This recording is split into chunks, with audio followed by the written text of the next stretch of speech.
Bienvenidos al Bipartidismo Strikes Back, una producción del podcast La Trinchera. Saludos, Balbino. Saludos, Cristian. Estamos aquí en nuestro piloto.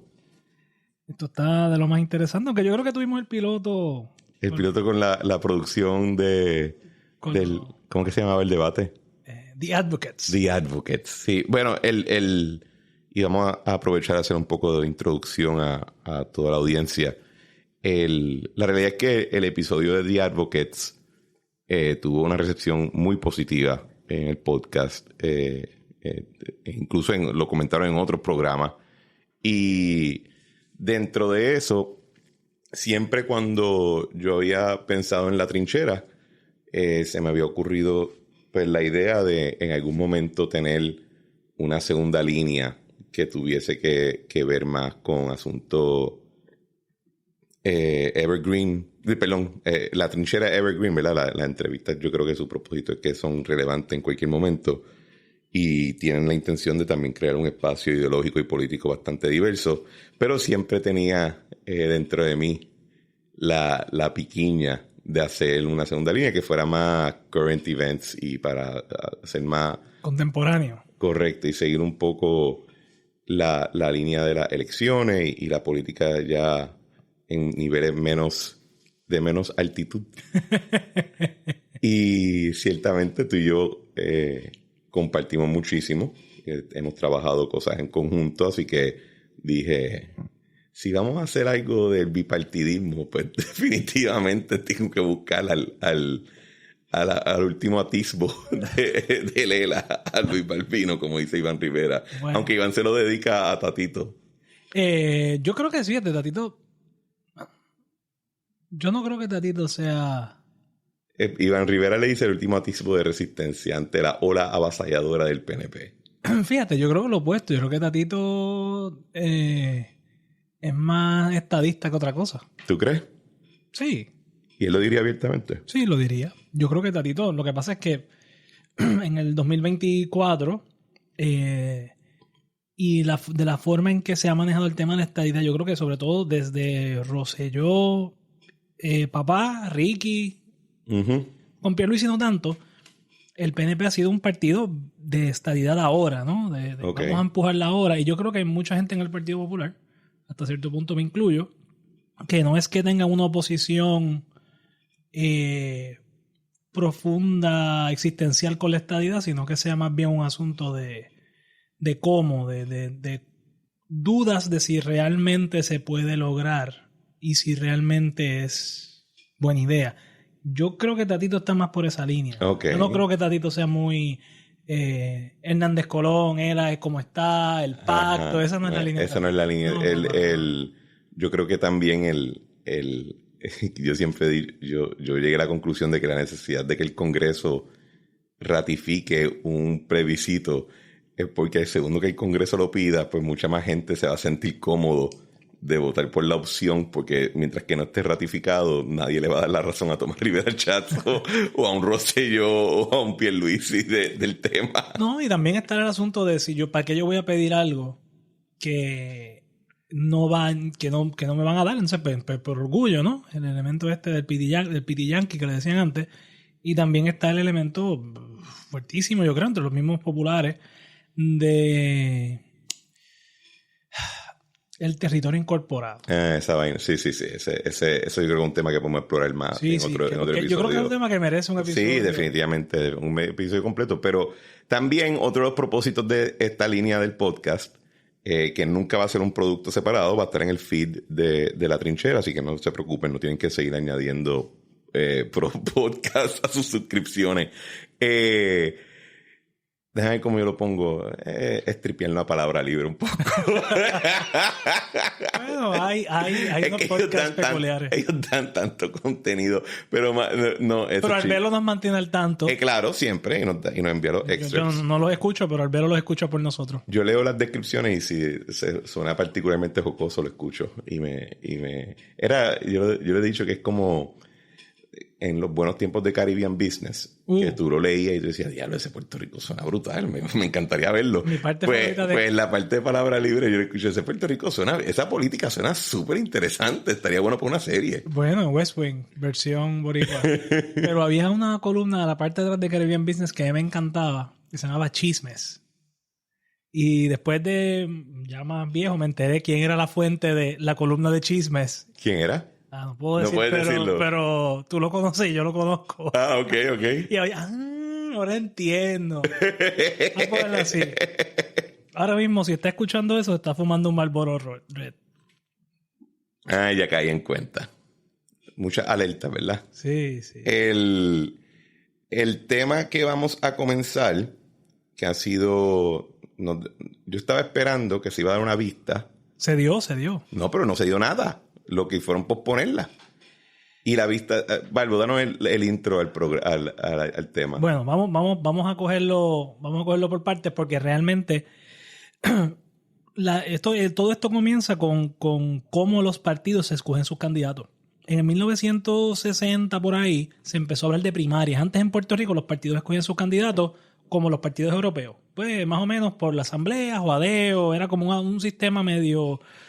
Era Inside Politics. Inside Politics. De hecho, hay historias de que Muñoz tuvo problemas imponiendo sus candidatos a comisionados residentes en varias ocasiones en los 40. Tuvo problemas, por ejemplo, a poner a Piñero de candidato fue bien difícil porque Piñero había sido republicano. Uh-huh. Y la mayoría de los delegados de Muñoz en el Partido Popular en ese momento eran exliberales tirando para independentistas, ¿no? Entonces, pues era como que porque va a poner un republicano arriba y Muñoz dice, bueno, porque necesitamos un tipo... Porque he's my guy. Exacto. Y porque necesitamos un tipo que apele a la derecha, ¿no? Uh-huh. Y eso fue un medio bastante controversial. Entonces, pues ya para el 60 empiezan a haber primarias. Y de hecho, de esa época de las convenciones y de las candidaturas a deo es que viene esta cosa de calificar los candidatos, que en Estados Unidos tú no lo ves. O sea, en el Partido Demócrata en el 2016 corre para presidente Bernie Sanders, que ni siquiera es demócrata. Y corre en un proceso de primarias demócratas. O sea, en Puerto Rico sería imposible por los comités de calificación que una persona que no está afiliada al PNP corra por el PNP. O sea, no bueno, vimos con el caso del doctor Corazón. Exacto. Que no estaba afiliado. Que había sido secretario de salud de esa administración. Y no lo dejaron. Y no lo dejaron correr. Uh-huh. Y es natural, ¿no? Porque nuestra política es diferente a la americana en ese sentido, ¿no? Es más europeo el concepto del partido fuerte. En Estados Unidos los partidos son al garete.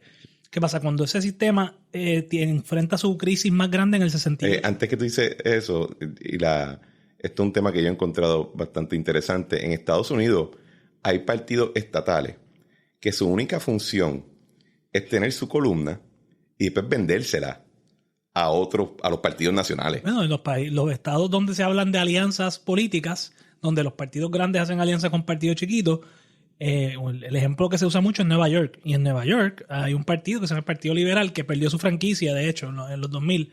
Pero básicamente en un momento dado vendía al Partido Demócrata su franquicia y le decía, si tú no me levantas chavos y no vienes al fundraising del Partido Liberal para yo levantar chavos para mi campaña, no tienes mi línea y no te endoso. Pero eso es otra historia. Básicamente el Partido Liberal de Nueva York es una cosa interesante. Pues nada, la cosa es que en el 68 cuando Sánchez siempre que tú pienses que hay un Puerto Rico que es medio raro o que apesta, allá afuera hay algo mucho peor siempre. Bueno, la política de New Jersey puede ser un buen ejemplo de cómo lo que es la política de verdad, de pelota dura. En New Jersey fue que unos partidos compraron todos los periódicos y los cerraron. En New Jersey, si tú quieres correr en primaria, ¿verdad? ¿Qué sé yo? Para el Senado, pues entonces tú tienes que ir a donde los líderes del condado, de cada condado, y pedirles prácticamente permiso. Uh-huh. Y si al líder del condado tú le caes mal o whatever, pues en la papeleta él decide si tú vas primero en la papeleta o vas último. Y pueden haber 40 personas entre tú y la primera línea. O sea que quizás simplemente te desaparezcan de la papeleta en algunos momentos. O sea, ellos controlan quién va primero en una primaria.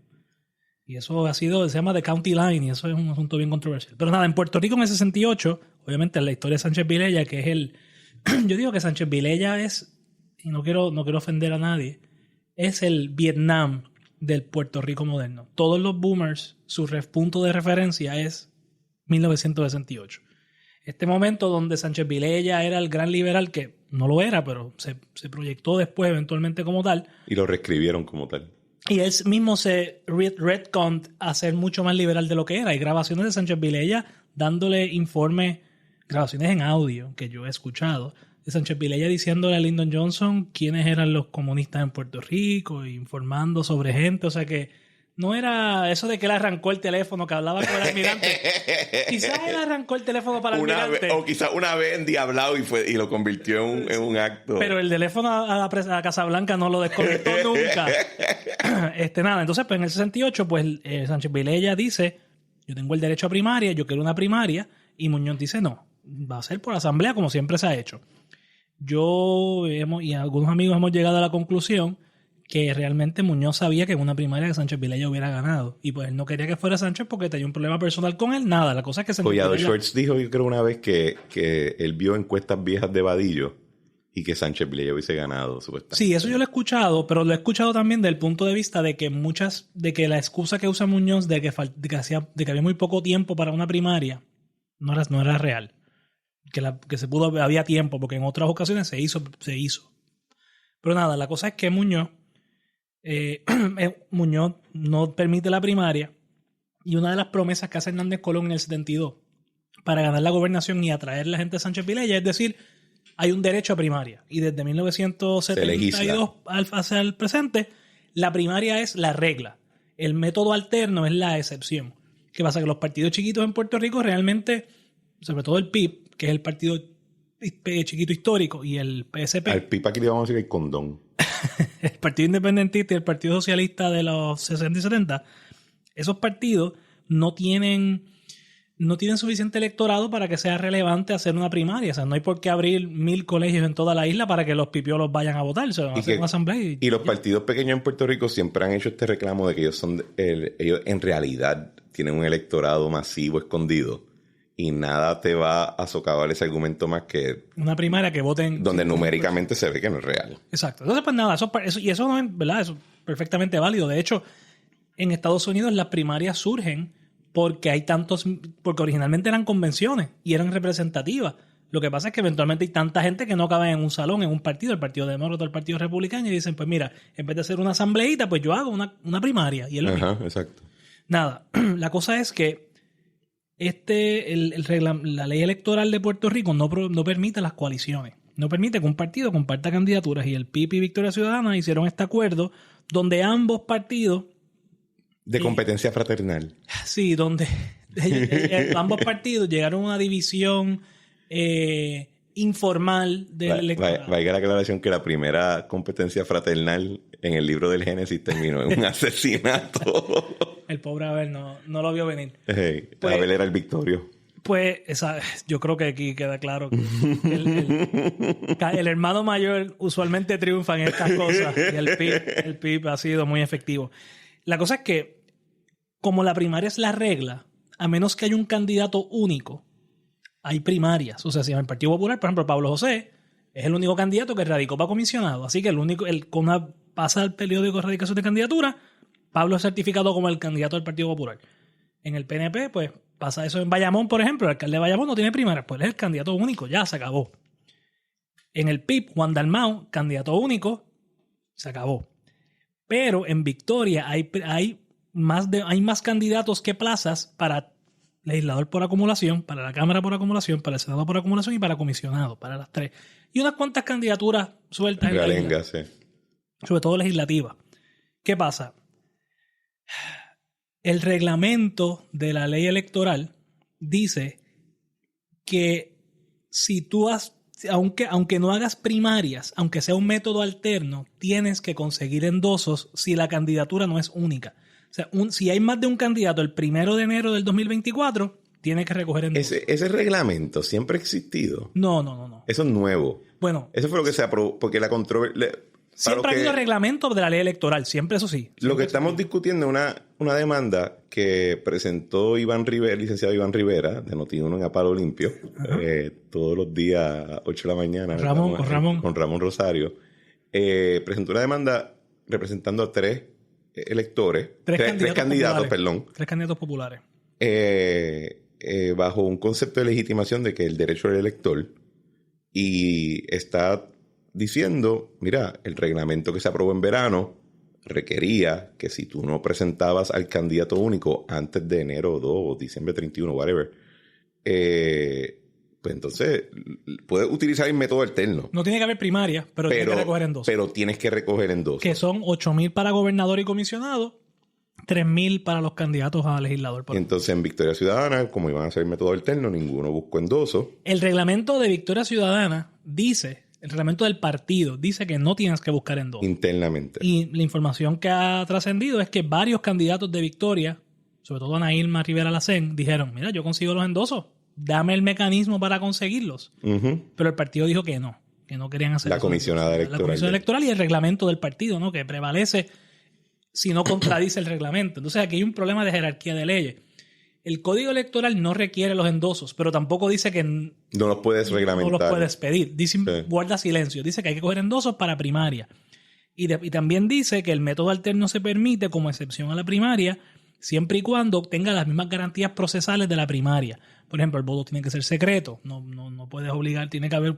alguien puede pedir votación por lista. Hay diferentes requisitos que se piden porque la regla general es la primaria. El método alterno es una excepción. Es alterno a la primaria. Y creo que tiene una disposición que dice que la comisión puede reglamentar el proceso del método alterno. Claro. Etcétera. Y entonces, pues, ¿qué porque pasa? como nosotros no le tenemos ningún... Que es parte de mi gripe, ¿verdad? Porque yo, y esto creo que soy un poquito más radical y después vamos a hablar del tema de lo que si existe o no existe el bipartidismo. Yo pienso que los partidos son entidades privadas.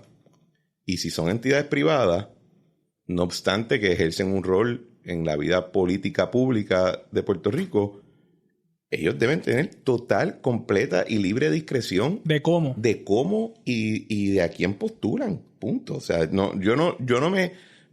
creo que en medio de aberración que porque los populares tuvieron una pelea en los 60, como tú dices, el Vietnam de políticos de Puerto Rico. Todavía estamos hablando de eso. Ahora tenemos que... el resultado fue que el Estado ahora puede reglamentar todo lo que tenga que ver con un partido presenta sus candidaturas y más allá cuando le añade el elemento de los fondos públicos, ¿verdad? Porque el acuerdo no fue el Partido Popular va a hacer primaria y las va a pagar. Y las paga. No. Va a ser primaria y las pagan todos ustedes, ¿verdad? Y por eso yo pienso que debe haber total deferencia. De que el partido diga cómo lo va a hacer. Bueno, exacto. Ahí el reto que trae eso es que el sistema de primaria canaliza las ambiciones o las aspiraciones individuales dentro de los partidos principales. Si tú no tienes primaria y no hay ese proceso de Vox Populi, Vox Dei, o sea, que el pueblo decida, como dijo Sánchez Vilella, que el pueblo decida, pues entonces, ¿qué va a pasar? Que como no pueden las ambiciones que no pegan con el liderazgo de turno del partido, no pueden prevalecer. Por ejemplo, Jennifer González no pudiera... Si hubiera una asamblea del PNP, Jennifer González no podría ser candidata, porque ya ha quedado claro que todos los alcaldes y legisladores están con el gobernador. La única forma que Jennifer González tiene de correr para la gobernación es en una primaria, porque si fuera en una asamblea de delegados no tiene chance. Eso yo creo que está más que claro.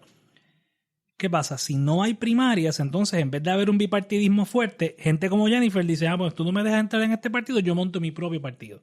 Porque algo que pasó en el 68, además de que el Partido Popular tiene su gran división, es que el movimiento estadista tiene su gran división. Y a Ferrer no lo dejan correr en el 68. Y Ferrer dice, yo me voy, yo fundo mi propio partido. Y coge a García Méndez y va a su cuñado. Y básicamente le dice, quédate con el partido, yo me voy con la gente. Y gana las elecciones. O sea que en el 68 hay dos movimientos disidentes. Uno de los cuales triunfa y el otro prácticamente le cuesta la elección al otro, según dicen. Obviamente yo no he visto encuestas para poder llegar a esa conclusión. Yo sigo pensando que mucha de la gente que votó por Sánchez Vilella hubiera votado por Ferrer si era Ferrer versus Negrón. Yo creo que Sánchez Vilella fue la parada temporera de mucho elector que tenían una lealtad familiar con el Partido Popular por sus padres o por lo que había hecho Muñoz, pero que realmente no estaban comprometidos con la pava, estaban comprometidos con la agenda del Partido Popular y tenían una lealtad. Sí, una válvula de escape. Y yo creo que fue un way station a otra cosa, un poco como George Wallace en el 68. Pero ese argumento que tú haces no apoya lo que yo acabo de decir. O sea, en efecto, a Ferré no lo dejan correr. Y monta su propio... Y esa estructura o esa institución ha sido exitosa por ya 30, 40, 50 años. Pero exacto, ese es el punto que yo digo. Porque lo que te van a decir es, entonces, ¿cómo tú aseguras que no se convierte en un old boys club y en todo se negocia en cuartos con humo de cigarro? Pues, o quizás en un momento va a ser de esa manera, pero eso no quita la posibilidad de que tú montes otra organización que le coma los dulces. Y corra por el lado. Y se la limpia. O sea, hay una, vamos a ponerlo, no necesariamente un mercado, pero hay unas dinámicas que si no te mantienes relevante o consistente con esas dinámicas de opinión pública y de fervor y de ideología, pues puedes perder en efecto tu constituyente, bueno, y se monta algo alterno. Si tú me preguntaras a mí, a base de las encuestas que yo he visto y de lo que uno sabe y escucha, probablemente Jennifer González tiene más apoyo fuera del PNP que entre los electores de primarias del PNP. O sea, si la primaria, si hubiera que escoger en Puerto Rico entre Jennifer González y Pedro Pierluisi, y le preguntas a los 2 millones de electores que hay en Puerto Rico entre Jennifer y Pedro, Jennifer le da una pela a Pedro. El problema es que una primaria... ¿Qué estás preguntando a populares? Sí, por eso estás preguntando a populares, a no afiliados, a melones, a Victoria, a todo el mundo. Pues ahí Jennifer le gana. En una primaria, pues la historia, como hemos visto, pues ese no es el escenario, ¿no? O sea, mucho más cerrado. Pero si fuera en el electorado en general, la pela sería, quién sabe, 8-2. Quizás eso le convenía a Puerto Rico que Jennifer corriera en su propio partido. Quizás eso era lo correcto. No sé, o sea, eso es decisión de ella. Pero yo creo que las primarias son valiosas porque mantienen esa institucionalidad de 2 partidos principales que es necesaria, en mi opinión, para mantener la estabilidad en un sistema donde el que saca un voto más que el otro gana todo. Y lo que está entonces ocurriendo ahora es que con esta demanda que presentó Iván y de los 3 candidatos populares, a la cual se unió ahora Pichi Torres Zamora y Keren Riquelme. Y se unió la candidata de comisionado residente Mari Ramírez Ford, ¿es que se llama? La de Guaynabo. La de Guaynabo también, se acaba de unir, sí. Ok, pues ella, ¿de verdad? ¿Quién la está representando? No sé, me llegó un mensaje hace un minuto de eso. Excelente. Pues Keren Riquelme y Pichi Torres Zamora del PNP se unen a la demanda y están siendo representados por Ramón Rosario.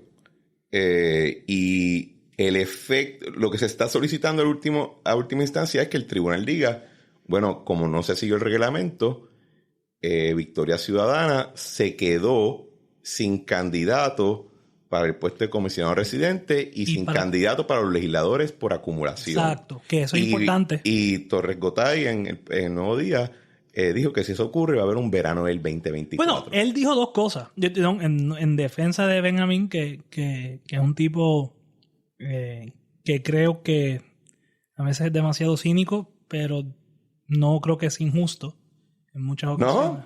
No, a veces yo creo que él tiene su agenda y yo creo que nosotros le pedimos, hay un doble estándar en la política puertorriqueña, ¿no? ¿Por qué? No es porque los periodistas les pedimos que no tengan agenda y después no enfogonamos si no tiran nuestra agenda. Exacto. Y claramente él es independentista, aunque nunca lo diría, yo creo, y lo evita decir públicamente, pero pues, es evidente. ¿No? Y antipopular PNP. Yo no sé si anti-PNP, sí. Yo creo que sí hizo antipopular después de Alejandro. Sí, yo creo que Alejandro fue el último. Sacaron el puesto de trabajo que pidió y... Bueno, no, esa parte, eso es... Yo estaba en el legislativo en ese tiempo. Exacto. Anyway, yo creo que él dice, la demanda no es frívola. Si tú miras en derecho, el reglamento que exige esos endosos en el método alterno es válido. O sea, yo creo que no hay duda de que una ley puede autorizar a la comisión a hacer un reglamento máxime cuando Victoria Ciudadana no impugna el reglamento cuando tiene la oportunidad de impugnarlo. El reglamento, ellos le votan en contra, pero no los retan en el tribunal. O sea, el reglamento es válido para todos los fines. De hecho, Ana Irma plantea que la ley viola leyes federales, lo cual es absurdo, porque las leyes federales dicen que los estados tienen los territorios tienen la facultad de regular sus procesos de elección. Lo que no pueden es decir cómo se levantan los chavos, no pueden discriminar por sexo, raza, whatever. Pero el proceso de acceso a la papeleta los regula los estados. Exacto. O sea que yo no sé, ese argumento me parece un poco... Por eso es que la crítica de mucha gente en Estados Unidos es que nuestro sistema de primaria a nivel nacional está al garete, porque cada estado, o sea, no hay un sistema uniforme electoral. Bueno, y federal. No, ni hablar de los superdelegates, que ese es otro tema que es súper controversial, los caucuses y los superdelegados. Pero nada, cuando vamos a la lógica del caso, el reglamento claramente es válido. Yo creo que no hay duda de que es válido. El asunto es lo que dice Torres Gotay, y lo que dice mucha gente es cuál es la consecuencia de tú sacar de la papeleta al candidato comisionado de Victoria Ciudadana, que es la única candidatura a nivel isla que la alianza está apoyando. O sea, el PIB logró que la alianza básicamente se redujera a apoyar a Juan Dalmau para gobernador y a Manuel Natal para alcalde de San Juan. El gran ganador en esa negociación... Bueno, y lo que otorgaron también es que Victoria Ciudadana se comprometa a perder su franquicia. Porque si no sacan votos íntegros... No tienen la franquicia. Y yo te aseguro, y lo siento mucho para los que piensen diferente, pero los electores del PIB, vamos a ponernos un poquito detrás de los ojos de ellos, en la cabeza, llevan apoyando un partido que no queda inscrito todas las elecciones desde que eran 90. Y antes de eso... el condón minoritario por 400 años. No pasaban del 6%. Alegan, ¿verdad? Y algunos sí, otros simplemente de boca para afuera, de que hubo persecución, las mil vainas, ¿verdad? Y se mantuvieron ahí. ¿Tú crees que esa gente, ahora que juran que Juan Dalmau va a ganar, no van a votar íntegro por el PIB? Que van a empezar a estar marcando papeletitas y cuestiones. Quizás los de San Juan, pero los de la isla entera, todos ellos van a rajar su papeleta PIB y al carajo con la alianza. Hay a los de la alianza que entonces por no sacar el voto íntegro no quedarían inscritos. No, y entonces el voto a gobernador históricamente carga la gente que vota íntegro en la estatal. Porque en el 2020 se cambia los requisitos para quedarte inscrito como partido para requerir un cierto porcentaje de votos íntegros. Sí, que siempre había habido antes alternativas de que si era tanto para gobernador, tanto íntegro, ahora es íntegro. Pero, ¿qué pasa? Que el voto bajo insignia, bajo la bandera del partido en la estatal, se transmite en el comportamiento electoral a un voto por la papeleta legislativa, bajo la insignia de la papeleta legislativa de ese partido. Si tú le pides a la gente que vote por Juan Dalmau, la gente puede votar por el PIB, pero va a ir a la legislativa a votar por el PIB también. El beneficiario del voto bajo insignia del PIB son Juan Dalmau y los candidatos por acumulación del PIB. En el caso de Victoria, el único candidato que ellos tienen a nivel isla es comisionado residente. Es el único candidato que la alianza se comprometió a apoyar en ambos partidos, ¿no? Que se supone que la gente del PIB vote bajo el PIB y por la Ana Irma. Y que la gente de Victoria vote por Victoria y por Dalmau. ¿Qué pasa? Si no hay candidato de Victoria a nivel isla a comisionados residentes, si se queda esa candidatura en blanco, pues pasan dos cosas. Primero, Victoria Ciudadana pierde su franquicia para el 2025. O sea, pueden estar en la papeleta en el 2024, pero pierden su capacidad de estatus de partido hasta el 2028. Y tienen que entonces buscar los endosos. Tienen que buscar los endosos y no pueden, no son certificados, aunque los consigan en el 2025, según tengo entendido, no entran como partido hasta el 2028. O sea que van a estar 3 años sin nómina en la Comisión Estatal de Elecciones. No van a tener candidatos por acumulación. O sea que los otros, donde el otro lugar donde tienen acceso a presupuesto los candidatos de Victoria Ciudadana son en la legislatura, porque tienen los presupuestos de portavoz, perdieron sus presupuestos de legislativo, porque no van a tener candidatos a la legislatura. Y quizás pues lo más que pueden aspirar es a que entre, qué sé yo, una Eva Prado en el precinto 3, que pues con los números de Miguel Romero y con el apoyo que tiene, pues veo difícil que pierda el candidato PNP en el precinto 3, o en el precinto 2 quizás, no sé, quizás pueden colar uno. ¿Qué pasa? Si ellos pierden ese acceso a esos 2 candidatos al Senado por acumulación y 2 candidatos a la Cámara por acumulación, eso tiene efectos sobre el balance de los cuerpos legislativos en el 2025. Efectos drásticos. Porque hoy el Senado tiene 12 senadores populares, 10 senadores PNP y 5 senadores que son de los otros partidos. Joan, Vargas Vidot, los 2 de Victoria, que son Ana Irma y Bernabe, y Ana María de Lourdes. Y en la Cámara hay 4 legisladores que no son de los partidos principales. Nogales, el hijo de Betito, Lisiburgo, José Bernardo, Lisiburgo y Luis Raúl Márquez, ahora. Denis Márquez. Bueno, y Luis Raúl, pero él es por distrito, no es por acumulación. Eso, okay. ¿Qué pasa? El Partido Popular entró solamente 2 legisladores por acumulación en el 2020. Y ahí es que deciden que van a tirar solamente 4 en vez de 6. Tiran 4. Esos 4, ¿verdad? Salvo según las encuestas que hemos visto en el Nuevo Día, etcétera, las probabilidades son casi 100% que los populares van a entrar los 4. Ahí tienes 4 populares que están sembrados ahí en ambos cuerpos. Hay 11 legisladores por acumulación. ¿Qué pasa? Ponle que entren los 4 populares. El del PIB va a entrar en los 2 cuerpos de seguro porque Juan Dalmau los va a cargar y él va a sacar más del voto tradicional del PIB más los realengos que voten por ellos. Ya tienes 5. Vargas Vidot va a entrar otra vez, yo creo. Ese es el 6º. Luis Raúl, con el voto de la UTIER, puede entrar también y con la gente de ellos puede entrar también. Son 6. Dignidad va a entrar los 2 de ellos. Son 7 ya. El PNP entraría 4. Quizás entre... A menos que no haya una ola, entran 4 o 5. 4. Y una ola que sería... bien estadísticamente es bien difícil. Que pase eso porque bien... Si hay una ola... Bueno, yo creo que como vas a tener muchas papeletas dañadas, probablemente, la ola no es solamente por apoyo, también es por un vacío. Por vacío. Sí, la dejé en blanco, dañé, etc. Pero nada, la cosa es que ese es el efecto que eso tiene es bien grande porque el Partido Popular ahora mismo tiene 12.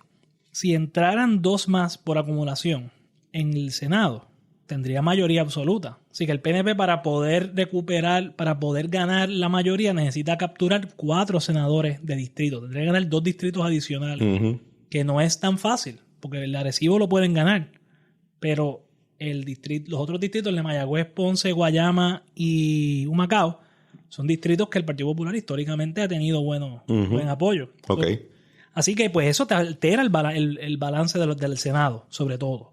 Porque en el Senado la mitad de los senadores son por acumulación. Si esos 2 de Victoria Ciudadana ayudan, la ausencia de ellos 2 ayuda al PNP porque le da 2 escaños que no tendrían de otra manera.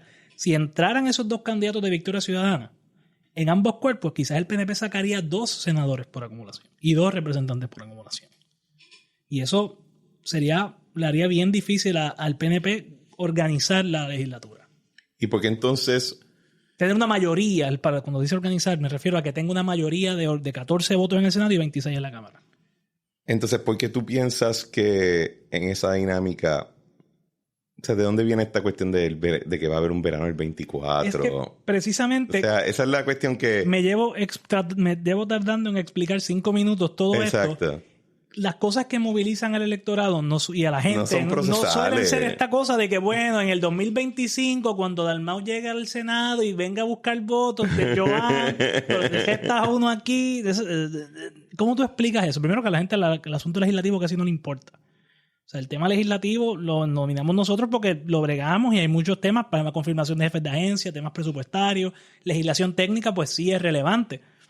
Pero para el electorado, la composición de los cuerpos legislativos no suele ser un tema de vida o muerte, porque realmente, mira si no lo ves, que la mayoría de la gente en estos tiempos vota mixto en la legislativa o no vota íntegro. Si votaran íntegro, pues tú dirías, pues les importa cuál es el partido que gana la legislatura, pero la mayoría de la gente lo que quiere es voto por lo que conozco y un legislador por acumulación que me caiga bien. Y su alcalde. Y la gente vota por el gobernador y para el alcalde. Esos son las 2 figuras ejecutivas y eso siempre ha sido así. Los demás cogen hasta cierto punto, sobre todo con el gobernador, pero en algunos sitios con el alcalde, como en Bayamón, cogen pon con el alcalde. Quizás ahora en San Juan con Miguel, en algunos pueblos de la isla, pues qué sé yo, en Ponce, por ejemplo, el alcalde tiene fuerza y carga legisladores. Pero como regla general, pues la gente vota por el candidato a gobernador y el alcalde. Y después se ponen a dañar la papeleta legislativa. Y eso es un problema para Victoria porque les deja sin presupuesto.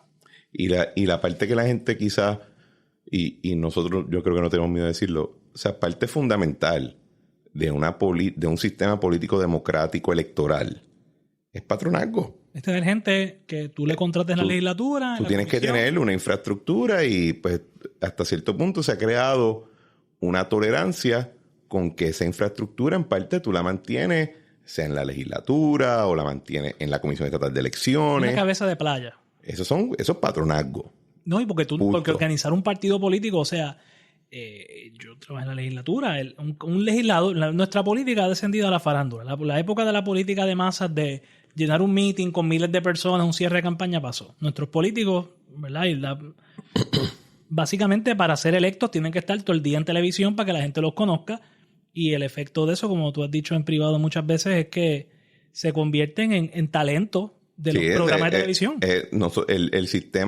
El sistema político subsidia talento para los medios. O sea, tú ves, los políticos están en El Guitarreño, en Lo Sé Todo, en Pelotadura, en Primera Pregunta, por la mañana en radio, que si Carmelo y Alejandro no, pero Carmelo está 1 hora, en otras horas están diferentes políticos a todas horas. Jay a veces entrevista a jefes no tanto jefes de agencia, legisladores, los lleva. Exacto. O sea, ese es el día a día de los talentos. Los debates legislativos ocurren más fuera del hemiciclo que adentro. Claro, y entonces... Y ni hablar los programas de sábado y domingo, que decían El Mato, que si Gabriel Rodríguez Aguiló. O sea, que tú llegas a tu casa a las 8 de la noche un sábado y lo que te prende el radio, en Cacú están El Mato esperando un Gabriel Rodríguez Aguiló. Y mira, ¿qué están diciendo? Y Denis Márquez, en la vieja política está aquí de nuevo. Cómo se pelean. O Víctor García San Inocencio, lo ponen también en el panel en Jugando Pelotadura. Y el secreto mejor guardado de la política puertorriqueña es que un montón de los analistas que también están en la radio y no son políticos activos, están en nómina del gobierno, de la legislatura por algún lado, tienen un contrato a la legislatura. O son expolíticos. O son expolíticos que también tienen contratos con municipios. Exacto. O sea, que realmente sí, la mediatización de la política ha significado que ya tú no contratas gente. El patronazgo político ya no es simplemente voy a contratar al hijo de Doña Pancha porque Doña Pancha es la funcionaria de colegio en Moca. Sino que se ha convertido en yo voy a contratar a este para que ese hable bien de mí en la radio. Y eso pasa muchísimo, ¿no? Y no significa que no sean personas serias o que no tengan credibilidad, pero pues lamentablemente así es que opera. Y cuando no les dan contratos se vuelven... Se pone Troya la cosa. Y entonces tú dices, oye, ¿por qué Fulano está tan molesto en este programa? Caramba, pero él no estaba así. Sí. Hay que saberle, hay que saber. Así que la demanda tiene un rol más allá que simplemente esta elección. Tiene un efecto brutal sobre la viabilidad de Victoria Ciudadana como un movimiento político hacia el futuro. Después de, porque le acabas de... Si procede esa demanda, no hay partido. No tienen partido. Por operación natural de la alianza ya tenían un problema. Sí, por la cuestión de los votos íntegros. Claro, porque el gobernador, la gente vota por el gobernador, así que fuera de San Juan, la gente que apoya a Victoria no tiene una figura alrededor de la cual... Exacto. Y hasta cierto punto quizás los candidatos legislativos desde acumulación, podían ser esa figura, sobre todo Bernabe, que es más conocido, hasta cierto punto, Aleisma Nogales. Tampoco.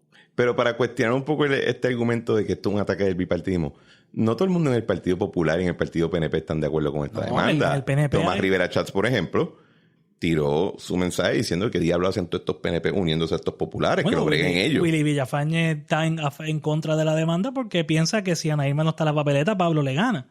Y lo ha dicho a sí mismo.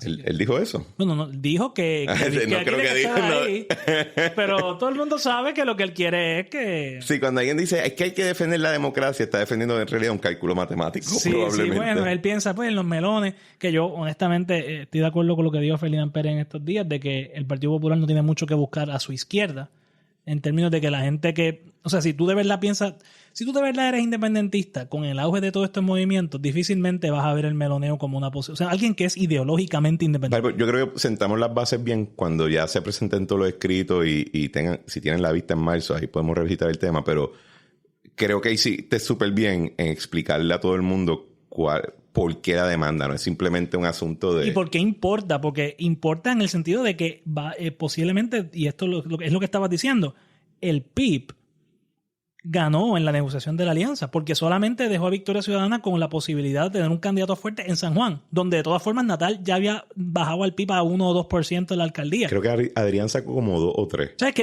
sabes que Manuel sacó 30 y pico, o sea que ya el PIB no tenía, ya los electores naturales del PIB ya estaban votando por negociaron para darle a Victoria Ciudadana lo que ya Victoria Ciudadana tenía. Ya tenía, exacto. ¿Y el PIB qué ganó? Pues un vacío brutal en la gobernación porque tiraron a este candidato que dijo que él no iba a votar por sí mismo. Y sacaron, y que sacaron posiblemente a Manuel. Porque si Manuel sería el candidato a la gobernación, ahí sí. Es otros 20 pesos. Y yo se lo digo, y yo lo digo a todo el mundo. O sea,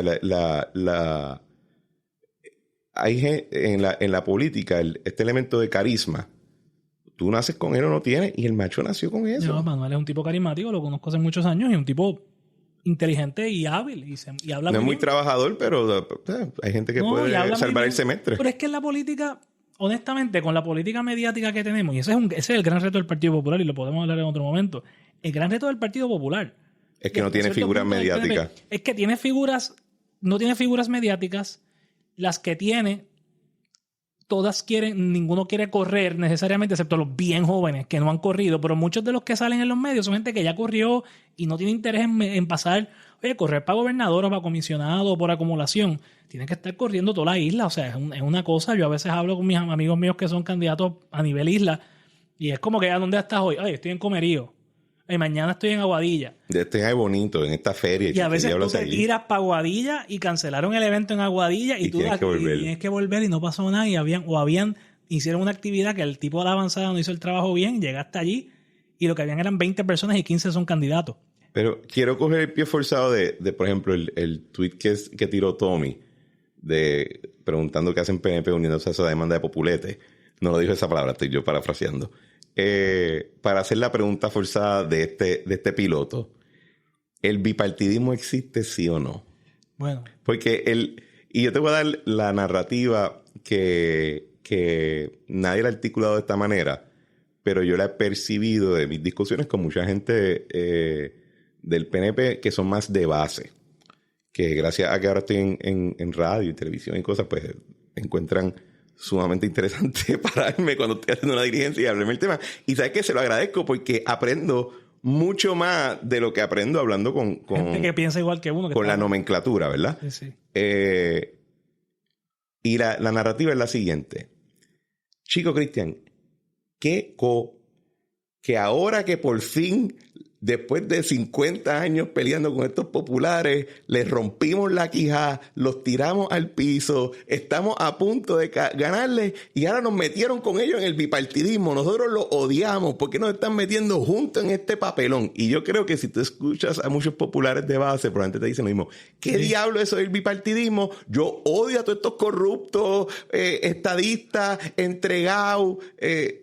Y entonces, si un popular y un PNP hacen algo en conjunto, aunque sea salvar el Día de las Madres, siempre aparece alguien. Ese tipo es lo peor y se pega de los corruptos PNP o viceversa. Y la verdad es que yo que he estado en la legislatura y mi familia pues lleva mucho tiempo politics adjacent, toda la vida. Hoy yo estaba en un servicio de un familiar mío y todos son PNP. Y yo llegué y saludo a mi prima y le digo, hola, estoy aquí como cucaracha, el baile de gallina. I come in peace. Todo de andar y había 2 o 3 primos míos populares y como que vente para acá, todo bien. O sea que es natural que pase porque el bipartidismo tiene 2 fases y yo creo que aquí es donde hemos fallado. Sí, está la fase de la confrontación. Pues yo creo que por mucho tiempo ambos partidos alimentaron esta narrativa del conflicto, de que era un asunto existencial. Tú escuchas a Dávila Colón, a quien respeto muchísimo, y él habla de los populares. Mi novia, super PNP, fan de Dávila Colón, me dice cosas como, es que los populares todos son independentistas. Y yo, pero es que yo no conozco... Caramba. Luisito Herrero no representa a todos los populares. No, pero es que en mi familia era como que tan malos eran los independentistas como los estadistas. O sea, no era, igual yo tenía un amigo nuestro que decía, no, porque Yulín va a bajar en la primaria popular. Y yo no conozco mucha gente que le guste Yulín. O sea, como que creamos esta narrativa de el turco evaluaba cosas populares con los ojos PNP. Sí, eso no se puede. Y no llegaba siempre. Igual, yo antes evaluaba las cosas PNP como populares. O sea, antes yo decía, Fortuño, ese va a perder. El doctor Corazón se lo va a llevar en la primaria. Y yo, bendito color de correr. Y González Cancel, lo quiero, tengo mucho aprecio. Pero que está brutal porque es que ese es el problema, que los dos partidos alimentamos este odio que pasó, porque Muñoz Marín era muy cuidadoso al hablar del oponente del partido de oposición. Él se enfocaba, él hacía sus ataques, pero él trataba de mantener un plano bastante alto, y el mismo Ferré era un tipo elegante en el debate, a veces tiraba sus barrecampos. Porque ellos dos eran tipos, y Muñoz mucho más exitoso que Ferré, que montaron coaliciones. Así que ellos retóricamente podían dar un jab, pero tenían que entonces con la mano izquierda abrazar a uno que otro y decir, no, chicos, no te odio, tranquilo. Los ataques de ellos eran más fuertes, eran áreas económicos, áreas... de conflictos de interés en algunos casos. Sí, o sea, ellos jugaban duro detrás de la cortina. Y lo dejaban para el final. No estaban los 4 años peleando, ¿sabes? Muñoz estaba... Eso es uno de los secretos del éxito de Muñoz, que él desaparecía por 3 años y el año de las elecciones... Sí, pero durante esos 3 años estaba Prisco expropiando cuánto negocio opositor había. Y trabajando cosas y viajando a Washington. Y yo creo que el bipartidismo existe porque, a pesar de que hay unas diferencias que se magnifican para dramatizar las diferencias reales que hay entre creer en la estadidad y en el Estado Libre Asociado, sí hay unas cosas en común. O sea, no podemos olvidar que la Constitución de Puerto Rico, su preámbulo le escribe García Méndez, prácticamente. O sea, un republicano escribió el preámbulo de la Constitución de Lela. De ahí que sale el factor determinante en nuestras vidas, la ciudadanía con los Estados Unidos. Acervo democrático. Exacto. Que es la parte mejor escrita de la Constitución, no es por nada.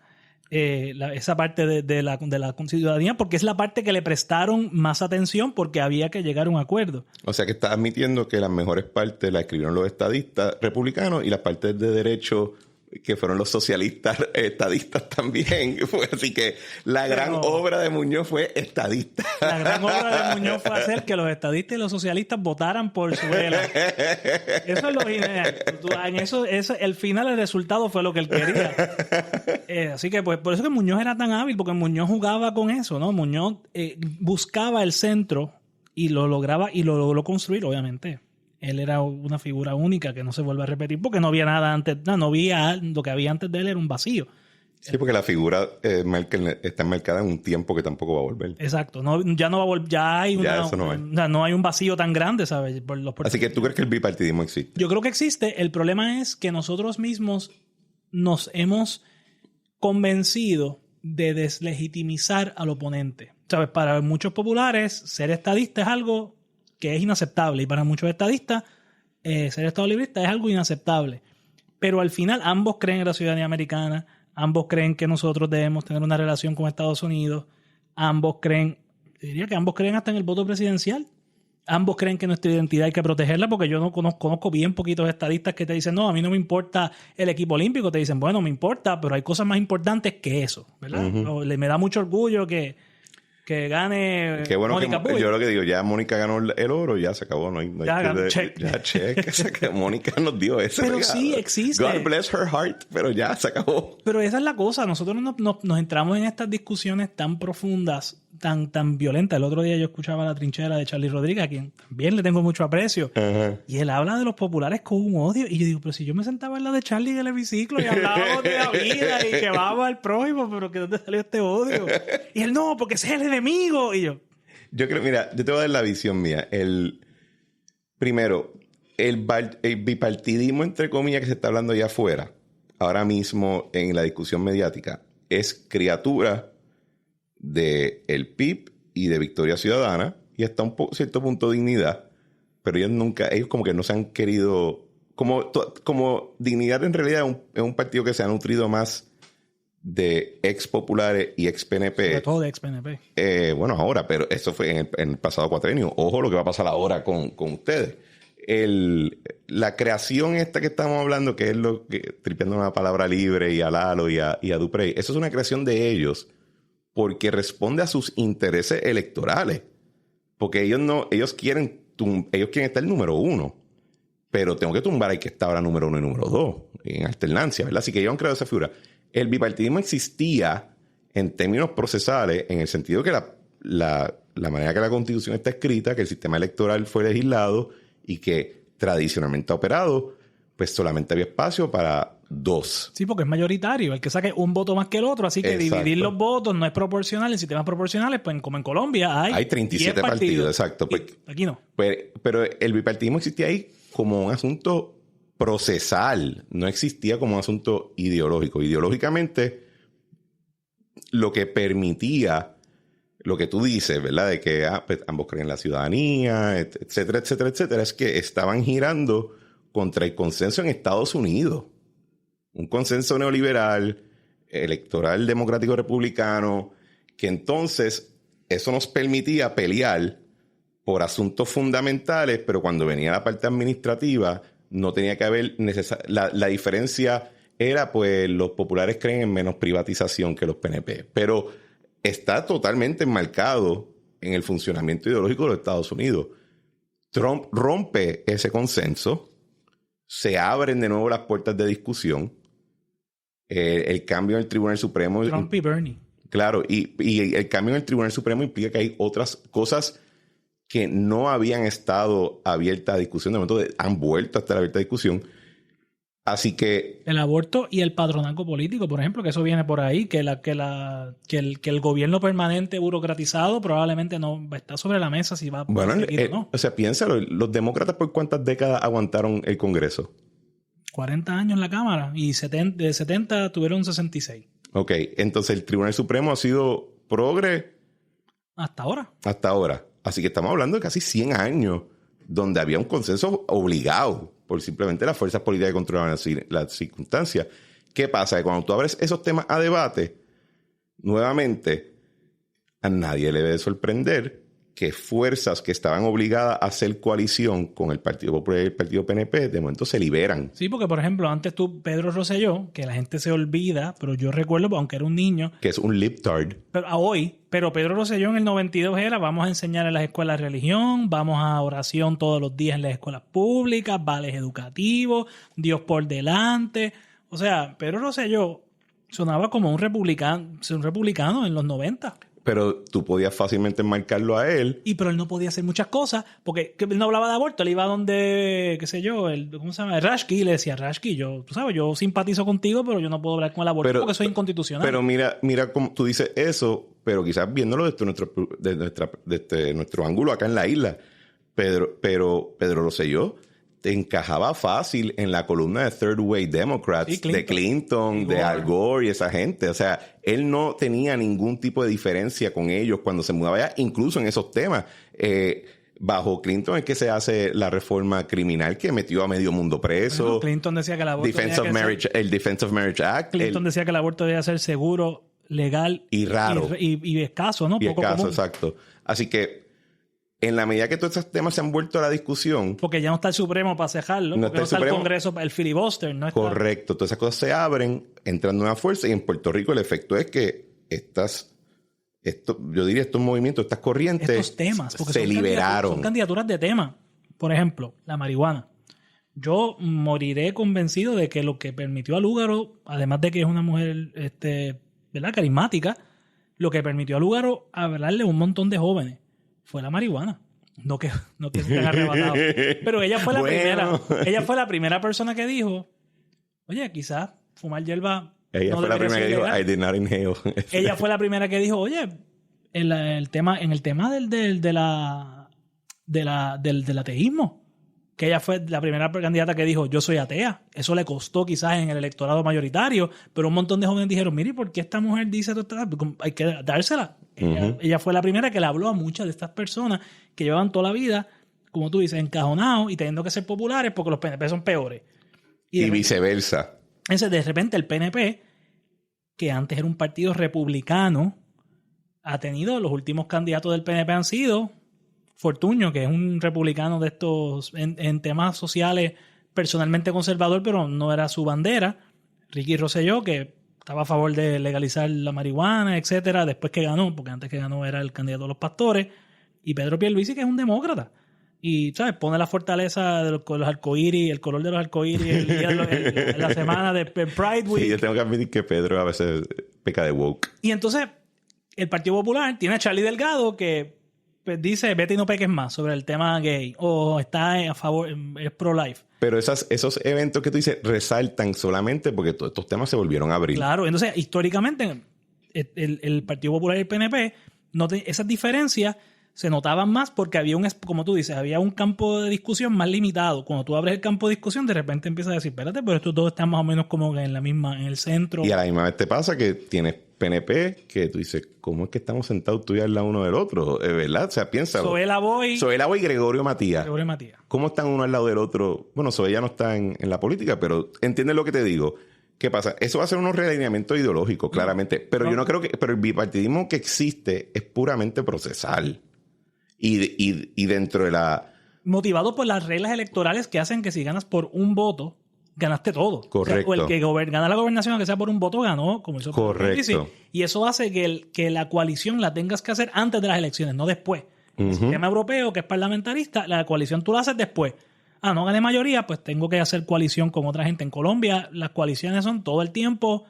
Después de las elecciones, hay coaliciones que van desde el Partido Conservador hasta el Partido Socialista y están en mayoría los dos. Exacto. Y están juntos. Y tú dices, pero ¿y esto? Lindo. Hecho, juntos pero revueltos. Es muy curioso porque el presidente Santos le llamaba a eso, que pues para poder llegar a eso, ¿cómo llegaba a esos acuerdos? Decía, bueno, es que hay que repartir un poquito de mermelada.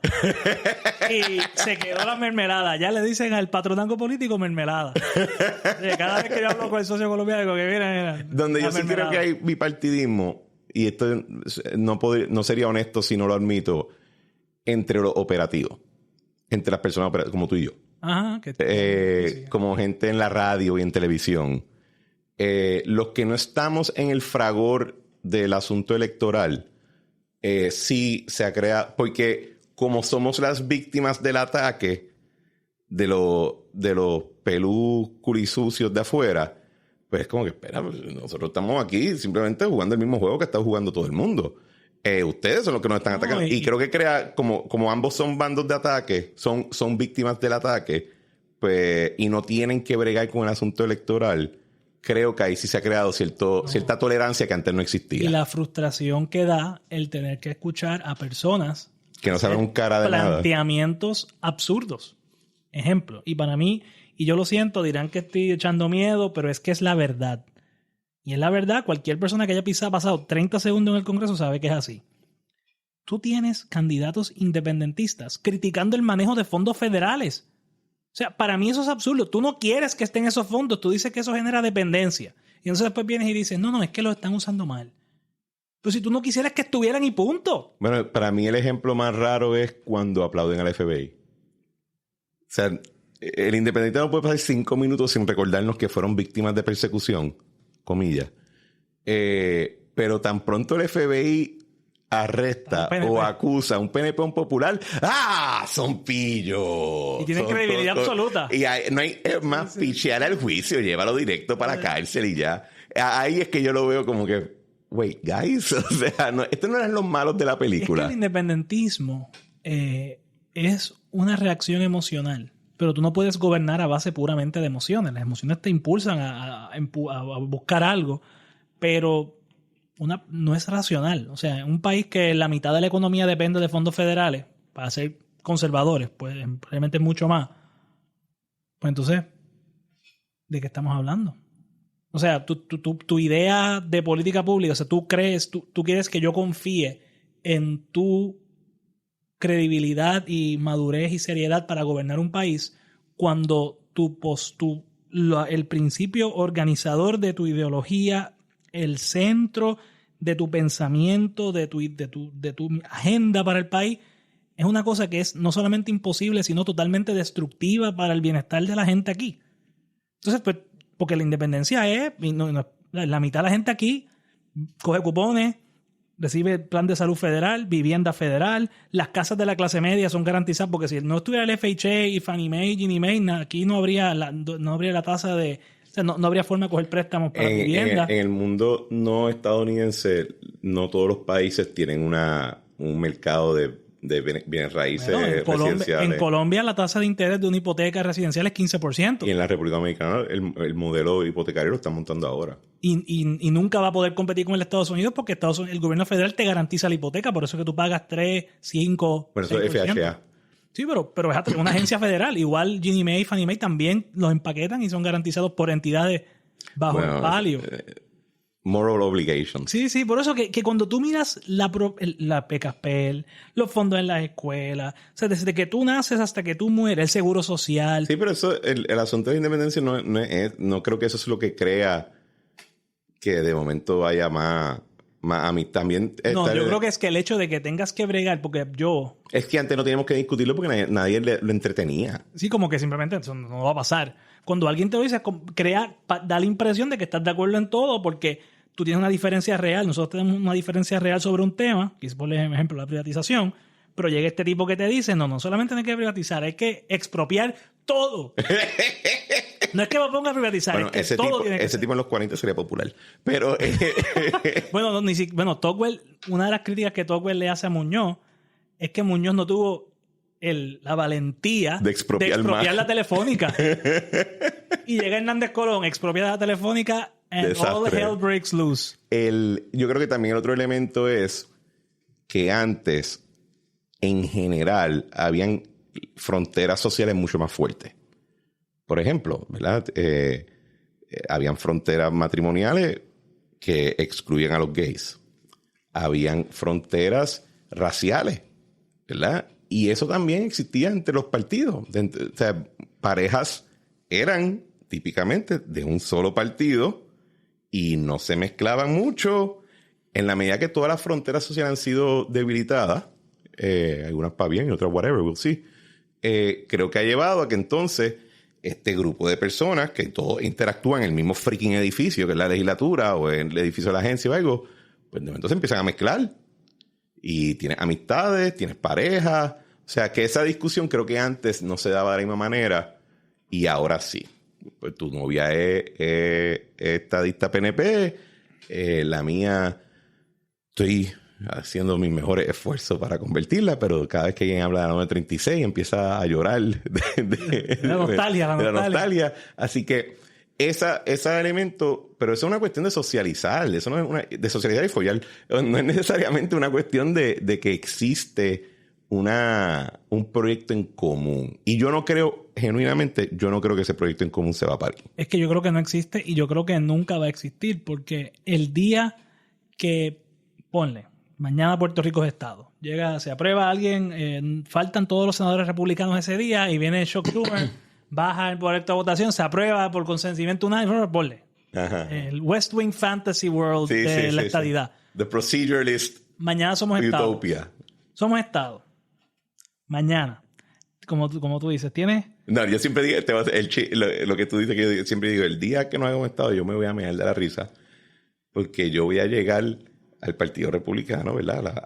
A la convención constituyente del Partido Republicano Estatal, y voy a ver a todo el mundo y decir, hey, ¿cómo están? Pero de momento en el Partido Demócrata van a entrar Pablo José Hernández, Ricardo Rosselló, Carmen Yulín, Manuel Natal y, qué sé yo, Armando Valdés. Y van a entrar todos a ese Pedro cuarto. Pierluisi. Y Pedro Pierluisi van a entrar a ese cuarto y decir, espera, que nosotros estamos todos montados juntos. Y ahí va a ser la garata del siglo. Bueno, ese y ahí Puerto Rico va a ser demócrata hasta que Manuel Natal gane una primaria demócrata y todos los que eran populares digan, este no es mi... Y se vayan. Porque sí. Es que así fue que pasó en Estados Unidos, ¿no? Los realineamientos. Sí. Los realineamientos ocurren cuando una facción de un partido gana el control de sus estructuras y la otra facción dice, pero esto no es lo que yo signed up for, y se van. Y es puramente personal. Y allá en Estados Unidos habían candidatos individuales demócratas que estuvieron ganando hasta los años 2000, 2010. Y eso lo resaltó irónicamente. Irónicamente lo resaltó una puertorriqueña, ¿verdad? Alexandria Ocasio-Cortez, en una conferencia, creo que fue una conferencia que ella dio. Ella dice, una entrevista en un teatro que ella da, ella dice, bueno, Estados Unidos es el único lugar donde yo pudiera estar en el mismo partido que Joe Biden.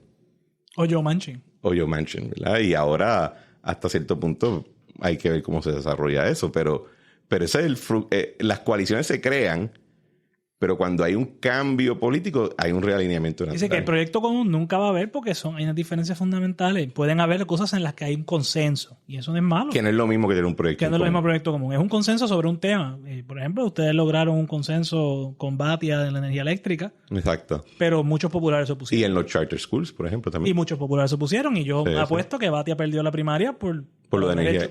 Él dice que fue que Lautier le montó una... No, si Lautier tuviera ese poder, pues nunca lo hubiese ganado ni el PNP ni el Partido Popular, jamás. O sea, y Lautier hay que dársela, son muy efectivos y se mueven bien, son hábiles. Bueno, quizás tienen el poder para tumbarle la cabeza a alguien, pero no para montar a alguien. Pero no tienen poder, no, y tú sabes, no funciona así. Eso, yo creo que Eduardo, eso es un podcast. Eso es un podcast. Vamos a hablar de Chavo, de Chavito, como dice Leo Díaz. El Monito Santurce. Oye, le va bien el programa ese, ¿lo has visto? Sí, claro, vi a Pablo José allí con él. Voy a estar el lunes. De regreso. Pero salí clavado, porque antes yo estaba en el programa de Leo los lunes por la mañana a las 9 de la mañana, 1 hora entera, ¿verdad? Pero una hora conveniente. Me da tiempo a hacer ejercicio, desayunar, leerme algo.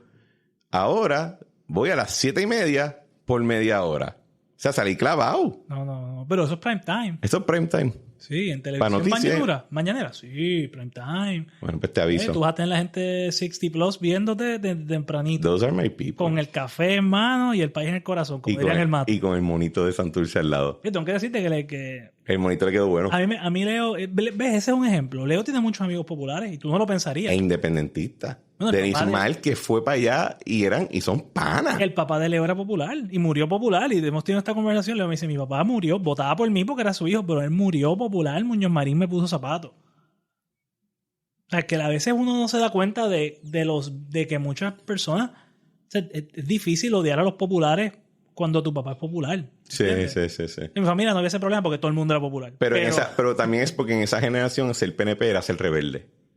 No era ser del establishment. Cuando yo me criaba, en mi familia, todo en familia popular, o sea, hasta la 10ª generación, como dice Moisés. Pero mi barrio es el barrio más PNP de Puerto Rico. En mi barrio el PNP gana, cuando pierde las elecciones gana 2-1. Y yo estudié en la escuela con todo el mundo, que no era familia mía, era PNP. Todo el mundo. Así que tú eras el rebelde. Y no solamente eso, sino que los conocía y nos hablábamos y mis amigos todos eran... Esta cosa, el vivir en el campo te obliga a interactuar con personas que no están de acuerdo contigo. Y es algo que yo siento que en el área metro hay mucha más segregación social, de clases, cultural. Y tú sabes, estudiaste en la privada, no conoces a los de la pública. Cuando yo era chiquito en Moca, todo el mundo estudiaba en la pública. Habían 2 o 3 que estudiaban en la escuela privada, pero muchas veces iban y venían y a veces estaban en la privada, a veces estaban en la pública. Yo creo que a mucha gente bien política se le hace difícil identificarse y hablar con gente que su identidad no está construida alrededor de la política. Alrededor de posturas políticas. Simplemente no lo está. Y muchas de sus posturas pues son residuales de otras cosas que sienten, ¿verdad? De quizás por la iglesia o por no estar en la iglesia, pero sus posturas políticas no son su identidad, no son... Su vida no gira alrededor de pero la vamos política. para los chavos. Ajá. Ok, se anunciaron los informes de gasto, informes de recaudo de todos los candidatos a la gobernación y a comisionado residente. Tíranos la tablita, Balbo. Bueno, vamos aquí a los números. Como diría... Bueno, es que esto está fuerte. Vamos a empezar por el final. El candidato que menos ha recaudado, menos recaudos tiene y menos dinero tiene, es Javier Jiménez. Tiene 14,568. Entonces viene... ¿Cuánto tiene? 14,568. Pero está empezando. Y es un alcalde de San Sebastián, conoce gente, va a poder recaudar sus 100,000 pesitos. Puede ser más. Ok. Es un Manuel Ortiz, 15,311. Los populares hay que discutir que ya lo está pasando aquí. Juan Dalmau, 44,244. Juan Zaragoza, 129,175. ¿Cuántos de esos los puso él? Creo que la mitad. Pero también recuerda que Juan Zaragoza tuvo muchos clientes. Sí. Y pues los clientes su de Rolodex es bueno. El Rolodex de, ¿sabes? Tú lo ves en la gala del Museo de Arte, con su toxido, tipo fino. En la última gala yo estaba hendido y le dije unas cuantas cosas fuera de lugar. Pero eso pasa, ¿verdad? Yo estoy seguro que Juan sobrio dice cosas fuera de lugar. Así que ahí no hay problema. Jennifer González, 950,512. Y Pedro Pierluisi 5.200.000. O sea, Pierluisi le está ganando 5-1 a la suma de todos los demás. La campaña de Pedro Pierluisi pudiera donarle a cada candidatura debajo de él $1,000,000 y todavía le queda chavo. Todavía le queda chavo. Sí. O sea, esta discrepancia. Y especialmente la del Partido Popular, que ahí es que yo tengo que ceder a tu expertise de todo lo que es popular. Mira, yo o sea, es inexplicable. Incluso Fortuño contra Alejandro, que hubo discrepancia en fondo.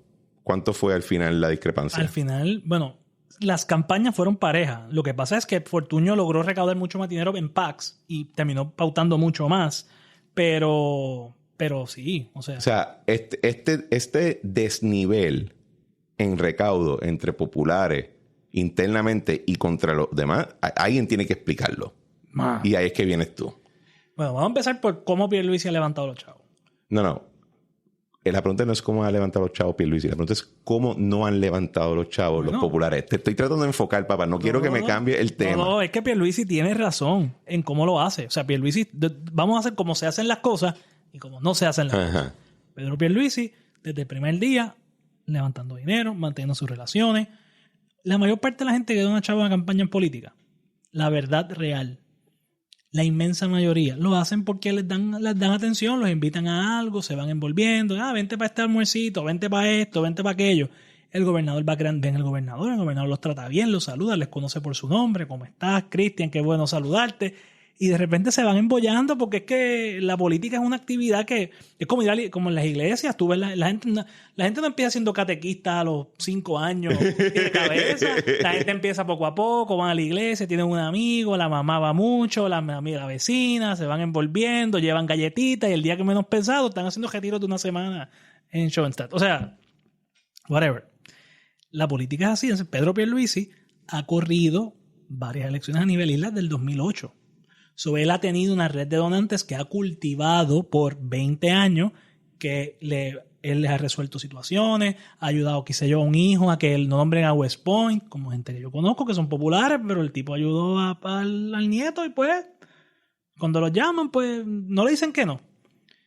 Jennifer González, presidenta de la Cámara, tiene mucho menos recaudo. ¿Verdad que está retando un gobernador incumbente? Pero ha cogido esas redes de apoyo, lleva en la Cámara 20 y pico de años, lleva en la política, corrió campañas a nivel isla del 2008 también. Comisionado residente, tiene su red, levanta dinero.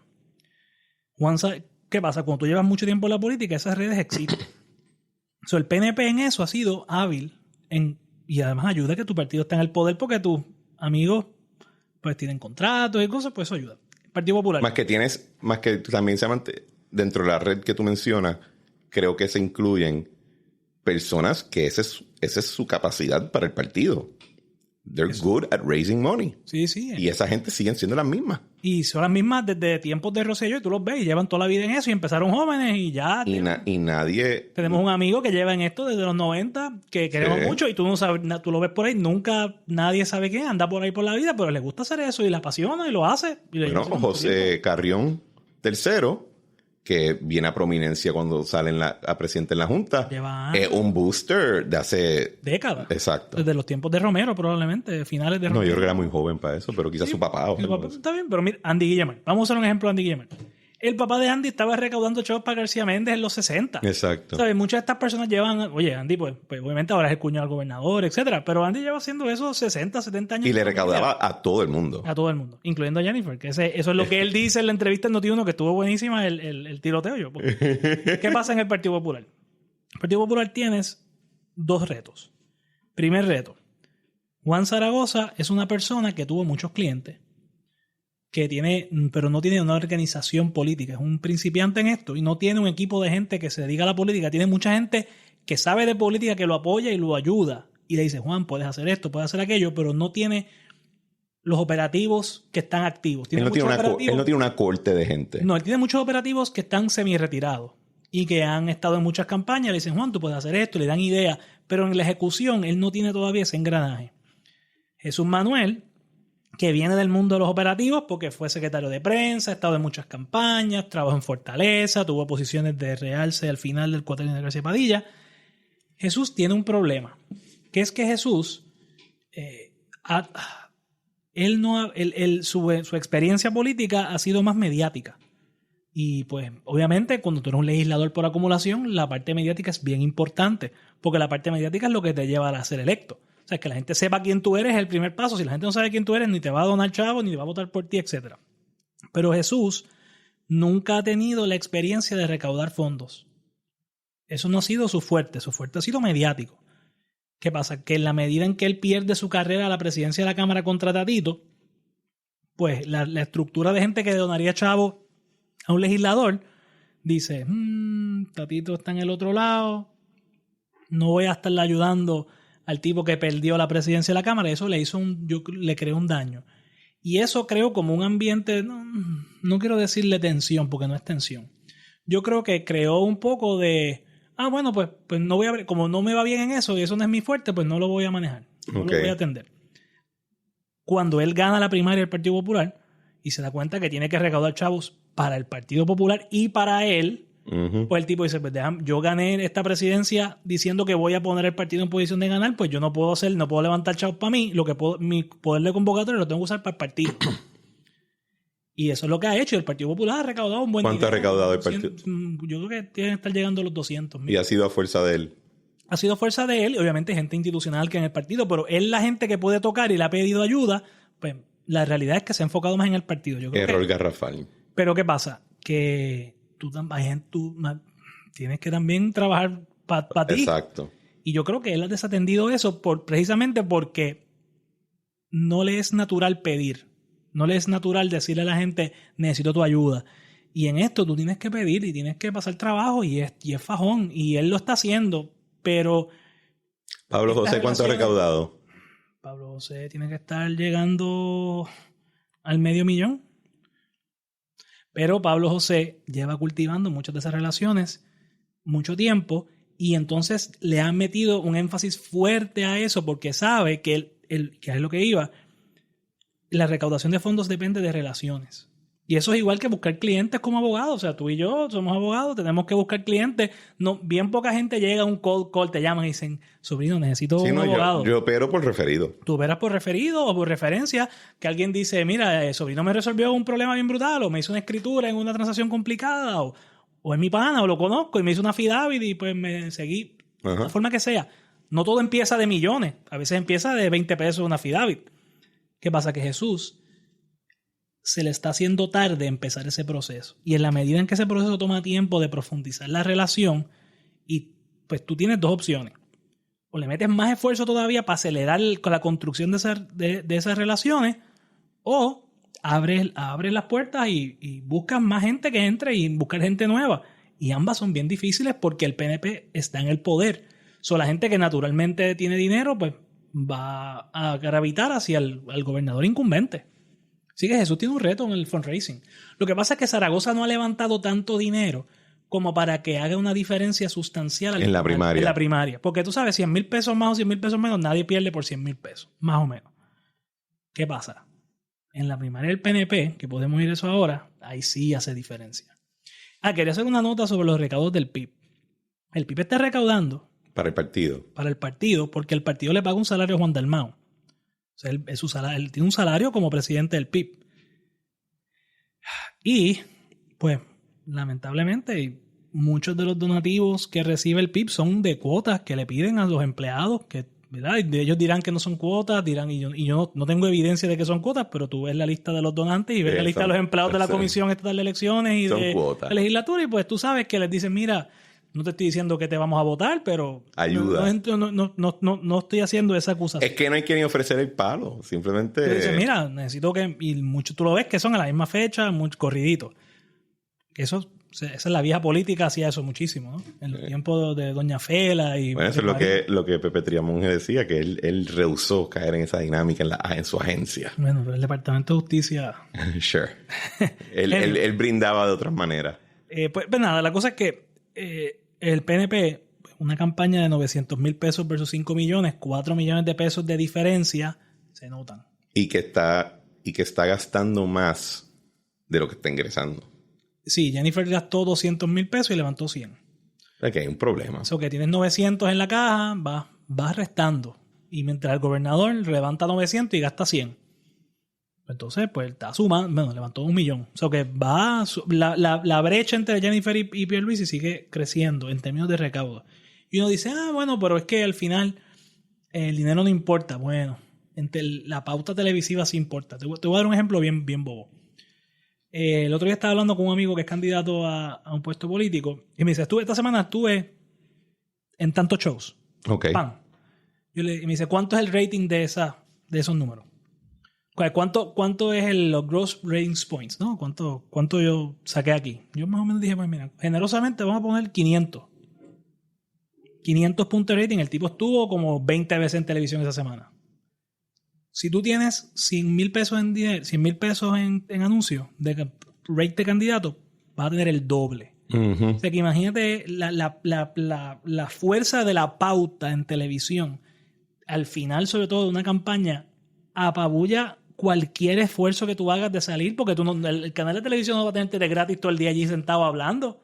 No, y que vas a tener un segmento y después van a seguir el segmento de los comerciales, que es como y son 10 cartuchazos que te meten diferentes direcciones. Y entonces tú como candidato, pues dijiste algo una vez. Es como cuando Galifianakis le hace la entrevista esta de parodia a Hillary Clinton, que dice, tenemos que ir a un break del comercial, y pone un anuncio de Donald Trump a Hillary Clinton. Entonces, ella senta ahí porque tú haces esto. Pues, it is what it is. Así es que funciona. Y lamentablemente al final de una campaña eso hace diferencia, sobre todo porque la mayor parte de la gente, como tú decías ahorita, no está pendiente a la política. Exacto. Y la gente ahora mismo la mayor parte de la gente está como que, Jennifer me cae bien, Pierluisi, las cosas no están tan bien.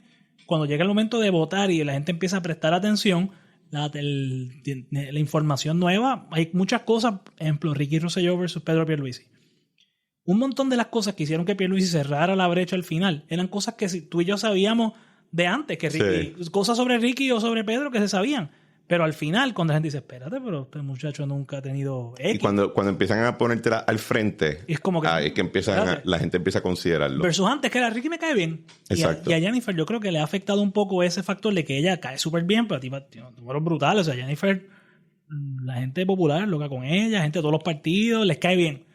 Pero no sé, cuando empiezan a salir cosas, es como que son impresiones suaves. Bueno, y que yo creo que ella, mi impresión, porque no estoy en su bando, ¿verdad?, es que ellos escogieron una estrategia Rosselló 2008 de la primaria no primaria.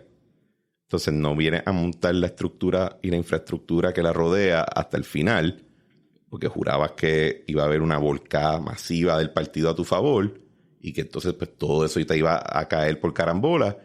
No ocurre y te quedaste con el cachoncito en la mano, ¿verdad?, diciendo, ups. Bueno, y también creo que eso fue lo que le terminó pasando. Y en la otra dirección, mucha gente del PNP que simpatiza con ella le decían, no empieces a organizarte de temprano porque el gobernador tiene un montón de gente y yo no quiero ofenderle y estar 3 años cogiendo palos o 3 años peleando con él. Pues debió haberlo hecho.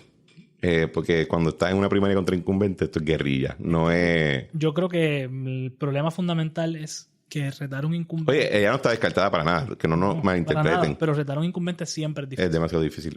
Mira, vamos a terminar vamos a brincar uno de los temas que tenemos en el rundown para hablar de un fun fact: estadidad versus independencia. Contrario a lo que la gente quizás pueda pensar, en Puerto Rico no es el único territorio o lugar dentro de la jurisdicción bajo la sombra del águila espatarrao donde el tema es relevante. El águila calva que nos ampara bajo sus alas, como decía Ángel Mato. ¿En dónde fue que salió esta encuesta el otro día? Esta encuesta es de YouGov. YouGov va a hacer un montón de encuestas. Y obviamente, pues, eso es lo que se llama un panel. Y hay preguntas que se repiten. YouGov encuesta a nivel de Estados Unidos. Pero al igual que Gallup, ellos van acumulando las respuestas y te pueden hacer una proyección a nivel estatal de cómo está el apoyo, ¿verdad? La respuesta, porque hacer una encuesta en cada estado es carísimo. Y la pregunta es, ¿cuántos americanos quieren que su estado se separe de los Estados Unidos? O sea, quieren una independencia para su estado. Secession. Que, como dijo Carmen Yulín en el 2010, Estados Unidos tuvo una guerra civil sobre la unión permanente y la estadidad ganó. Y entonces, pues, la unión permanente... Y la unión permanente, pues, nada. La cosa es que hay un ¿verdad? En los estados, pues, hay gente que cree que su estado debe ser independiente. Ahora, obviamente. los números shock the conscience. Sí, no es lo que la gente esperaría. Déjame tirarte unos cuantos números. Vamos a ver si cuántos en Puerto Rico primero. ¿Cuántos en Puerto Rico? Si en Puerto Rico tú hicieras, obviamente, hubo un plebiscito de estadidad sí o no, que la estadidad ganó 52 a 48, 52 y medio, 52 y medio, 48 y medio. Ponle 53, 47%, 46% dijo no. Pero mucha de la gente que dijo que no son estado librista. Así que si tú lo llevaras a estadio de independencia en una encuesta, 20% de la gente cree en la independencia, maybe. 20. Y diferentes modos de... Porque algunos te describen la independencia y dices, papá, eso es ELA. Eso es lo que está. Sí, la libre asociación esa no es tan libre. Ajá, exacto. Es más asociación que libre, ¿verdad? Pero ponle 20 para ser generoso. Vamos a ponerle un round 20% para decir como que... tú sabes. Máximo. Pero está inflado, vamos a ver claro. Sí, o sea, realmente la independencia es un 5, un 7. Ajá. Ok.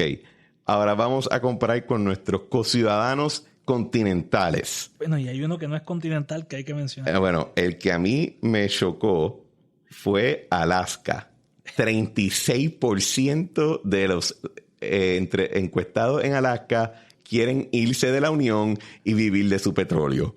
36. De hecho, Alaska cuando se hizo estado, la estadidad nunca llegó creo que al 60%. ¿De verdad? Yo creo que la estadidad sí o no que se hizo, de hecho Eisenhower se oponía porque él decía que si eran estados iba a ser más difícil expropiar terreno para bases militares, porque como está tan cerca de Rusia. Claro. Y él era un asunto pero sí, siempre en Alaska no ha sido tan estadista. Texas. De hecho, ¿sabes quién era miembro del Partido Independentista de Alaska? ¿Quién? El esposo de Sarah Palin. No me digas. Y entonces él dijo después, eso salió cuando investigan el OPA, porque Sarah Palin la nombraron al garete. Claro. Y cuando hacen el OPA es como que, espérate, tu marido es independentista. Y es como que, no, lo que pasa es que él es un independent y entre comillas, y se confundió y en vez de marcar independent, dijo independentista. Esas son las contestaciones. Pero... Esas son las contestaciones que yo me imagino el reportero quedándose así, mirándolo como sure, que ¿tú quieres que yo publique este embuste? Ok, Texas, 31%. Ese no le responde, eso no sorprende tanto. No, Texas fue independiente. Y siempre se ha mantenido... Ellos alegan que en su acta de admisión preservaron el derecho a irse y a separarse en 4 estados. Cinco estados, más. si deciden hacerlo. De hecho, eso es cierto. Nueva York, 28%. Ahí no hay petróleo que valga. Bueno, el fracking quizás. California, 29%. California fue independiente también, por un breve periodo. Washington State, 24%. Eso me imagino que son, no sé si son comunistas que quieren ser parte de Canadá. Esos son full comunistas. Florida, 24%. Florida quiere independencia para invadir a Cuba. Tírame unos cuentos que te hayan sorprendido. A mí me sorprendió West Virginia, 25%, porque, ok, ponle que West Virginia sea independiente, no tienen acceso a mar, a río, a nada. Es como que soy un enclave. Yo estoy aquí rodeado de banderas americanas, pero yo soy libre. Otro más. Mano, el número de en el sur, que es donde hubo la guerra civil, como la guerra civil, los números no son particularmente para nada diferentes a los del resto de Estados Unidos. En Georgia un poquito más.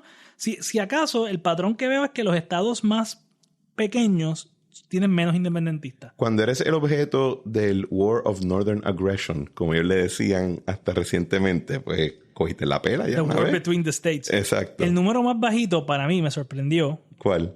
Ohio, Michigan, Minnesota, Wisconsin, Iowa. Esos estados del Upper Northwest, el del Upper Midwest, me pareció que el número de independentistas relativo a los otros estados es un número bastante razonable. Excepto Illinois. Sí, pero Illinois es 21%. Chicago, quizás, no sé, es un estado grande. Por eso te digo que hay un patrón de que los estados grandes. Pero mírate el número de Massachusetts, 14. 15% en New Hampshire, son de los más bajitos, ¿no? 19 en Maine. Pues fíjate, ellos yo diría que podrían irse a Canadá. Hawái. Pero, mano, Texas, Oklahoma 28, ¿para dónde se van? O sea, es que no entiendo. O sea, 30%, eso es un montón. O sea, Puerto Rico es una isla. Tiene 20% de independentistas que dirían... Independencia. También, y estoy exagerándolo. A Hawái, 20% comparable. Yo creo que esto lo que te dice es que si el PIB quiere aumentar el apoyo a la independencia, nos tiene que hacer Estado. Bueno, definitivamente. Los números de Texas son notables. Pero es interesante eso, mano. A mí me parece fascinante cómo los estados grandes son los más que dicen, no, yo quiero ser independiente. Igual Nebraska, 25% de independencia, no sé para dónde se van. O sea, sigo sin entender cuál es su plan.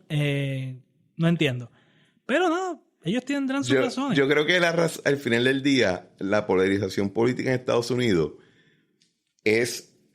si no me gusta, me voy. Se ha dramatizado a tal punto que la independencia, cuando te preguntan, pues si se puede ir por tu cuenta, ellos presumen, pues una vez me voy por mi cuenta, puedo imponer mi visión a estos freaking demócratas o estos freaking republicanos que se me queden aquí. Pero también hay un factor cuando tú haces Porque acuérdate que los estados no son competitivos electoralmente. No, estos estados... O sea, las elecciones se deciden en 5 counties. Estos estados no son competitivos. Fíjate, los estados que son competitivos... No, pero en general no lo son. Pero fíjate, los estados que sí son competitivos electoralmente son los estados que tienen menos independentistas. Claro. Los estados que es como que siempre pierdo, pues Texas, por ejemplo, que siempre es republicano, o California, que siempre es demócrata, o New York, fíjate, son los más que tienen... Porque tienen un consenso político, entonces ellos ven la participación en el gobierno federal como una manera... Una limitación. Como una manera de darle a tu oponente la oportunidad de imponerte a ti. Así que sabes que me voy por mi cuenta y yo me la impongo a los míos, pero no me la van a imponer a mí nadie. Lo cual es totalmente ridículo, porque la Pax Americana, no obstante que esté debilitada... Sigue dominante. A mí me encanta cuando me dicen, no, porque el Imperio Romano... Dude, el Imperio Romano duró 2000 años. 2000 años si cuenta a los bizantinos que se consideraban a ellos romanos. Y de todas formas, si tú miras la Iglesia Católica... Exacto. O sea, las cosas no decaen tan rápido una vez están bien establecidas. Y la Pax Americana va a seguir hasta cierto punto regulando las cosas. Bueno, ni vaya a estar lejos. Mira China. Exacto. China se unificó los otros días.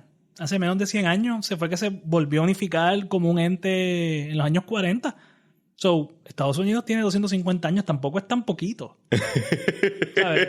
No es esta cosa de, no, es que... O sea, muchas de las comunidades políticas que nosotros conocemos como naciones-estado, como hasta el mismo Francia, Inglaterra no es el mejor ejemplo, pero Francia, Alemania, Francia, Alemania, Italia, España, son creaciones recientes. En comparación con Estados Unidos. Sí. O sea, son aglomeraciones de grupos que no estaban necesariamente unidos hace 500 años. Bueno, aunque en un mapa tú los ves. Alemania. Rusia. Alemania es más joven que Estados Unidos. Por un siglo. Exacto. Bueno, Balbo, llegamos al final del piloto. Todo bueno. ¿La pasaste bien? La he pasado muy bien. Bueno, señores, a todos los que nos están escuchando... Me voy para West Virginia. Me da para West Virginia. Este ha sido el episodio piloto de nuestro podcast dentro del podcast, el Bipartidismo Strikes Back.